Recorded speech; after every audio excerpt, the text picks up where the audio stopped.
This is our new cougar exhibit, and this just opened this past Saturday. And what we wanted to theme it for is more of a desert climate. And we don't have many of the desert themes in our cat section, so this is something that's very different. We added a cave, and we added cactus, and we added mesh across the entire exhibit. And we made the exhibit about twice as high as it was before. So they could use the entire thing. They could go on the rocks and the trees all the way up to the very top of the exhibit now.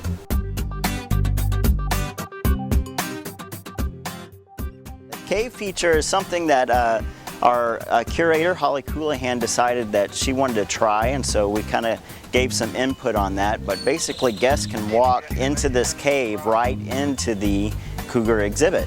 And in that cave area, there's thick glass, so you could walk right up and get nose to nose with a cougar in that area. And also, if you look above your head, there's a window up there too, so the cougars can climb on top of the cave and look down at the people that are inside it. We have two cougars. We have Rocky, that's been here for quite some time. He's about 15 years old. And then we have Haley, and Haley's about 2.5, and she came from Idaho.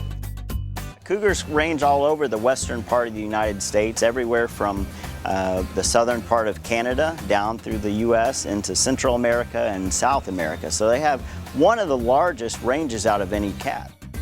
Well, we were doing just a little bit of training there, and some of it's for fun, to get them up and moving around and make them become a little more active in the exhibit, which is, you know, good for them, both mentally exercising them and also physically exercising them. So I was getting her to jump around a little bit and move from rock to rock and explore all of her exhibit, and that gets her to use all of her muscles and climb and really explore throughout the area. But most of what we do is what we call husbandry behavior. So getting her to present her left paw or her right paw allows us to be able to check it to see if they have any thorns on their feet or if they need any medication.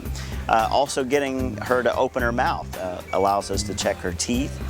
She'll turn around so we can get a look at her tail and her back legs.